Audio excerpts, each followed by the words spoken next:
Point of view سے چونکہ اسلام کھلی چھٹی نہیں دیتا ہے.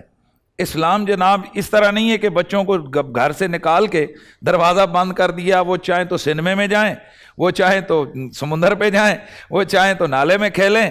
نہیں، اسلام کہتا ہے کہ گھر سے نکال کے دروازہ کھول کے پیچھے سے ان کی رسی ساتھ رکھو کہ کہیں کسی جگہ اپنی جان کو ہلاکت میں نہ ڈالیں. تو اسی طرح اسلام ایک طرف تعلیم کی بہت زیادہ اہمیت پر زور دیتا ہے، بہت زیادہ تعلیم کے حوالے سے رہنمائی کرتا ہے، بہت زیادہ. اللہ کے رسول تو خود فرماتے ہیں انما بعثت معلما، میں تو لوگوں کو علم دینے کے لیے آیا ہوں. اور جو مشن نبوت ہے اس میں کیا ہے، وَيُعَلِّمُهُمُ الْكِتَابَ وَالْحِکْمَةَ. اللہ کا نبی تو آیا ہی تعلیم کتاب و حکمت کے لیے، یعنی یہ علم یہ اللہ کے نبی کے مشنوں میں سے ایک مشن ہے. لیکن اب ہم نے اس کو حاصل کیسے کرنا ہے؟ ہماری یہاں بات چل رہی تھی کہ جو کو ایجوکیشن کا سلسلہ ہے تو اس کی شرعی حوالے سے کیا چیز کیا، کس حد تک معاملات ہیں. جو تو چھوٹے بچے بچیاں جن کو جنسی جس کا حوالے سے کوئی معلومات یا ان کو وہ اشتہا والی معاملہ نہیں ہے، ان کے حوالے سے تو کوئی حرج نہیں ہے کہ بچے بچیاں بیٹھ کر اکٹھے پڑھ سکتے ہیں. اس سے آگے کالجز میں یا یونیورسٹی کے اندر بلا حجاب اکٹھے ایک ایک بینچوں پہ آمنے سامنے بیٹھ کے گپیں شپیں لگا کے یہ علم سیکھنا، ہم یہاں پر دین کے اسٹوڈنٹ یا دین بتانے کے لیے یہ جائز نہیں ہے.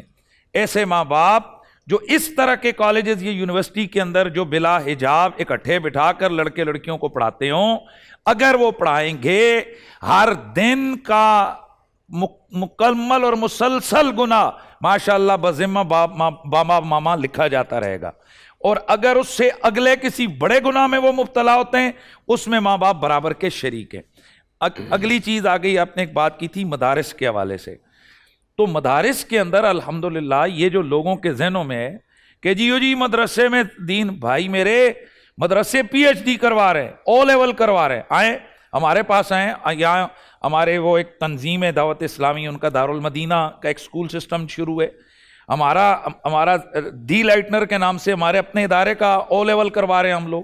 لیکن ہم وہاں ہیلو ہائی جانڈو مانو وہ بعد میں کرواتے ہیں. ہم سب سے پہلے بسم اللہ الرحمن الرحیم قرآن اور حدیث پڑھاتے ہیں تاکہ بچہ جب باہر جا کر ڈی سی لگے، وہ سی پی او لگے، وہ ڈی پی او لگے، وہ ایس پی لگے یا کوئی بڑا افسر نہ، اس کو پتہ ہو کہ میں بندے کا پتر بھی ہوں لیکن پہلے میں مسلمان کا پتر ہوں، یہ اس کو پتہ ہو.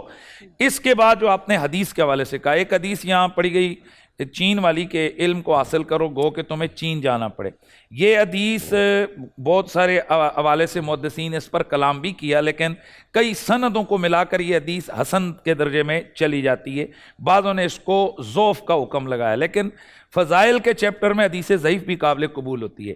اس کے علاوہ جو دوسری روایت ہے اطلب العلم من المہد الی اللات، کہ گود سے لے کر گور تک آپ علم حاصل کرو، یہ موضوع روایت ہے، یہ حدیث نہیں ہے، یہ کسی کا قول ہے.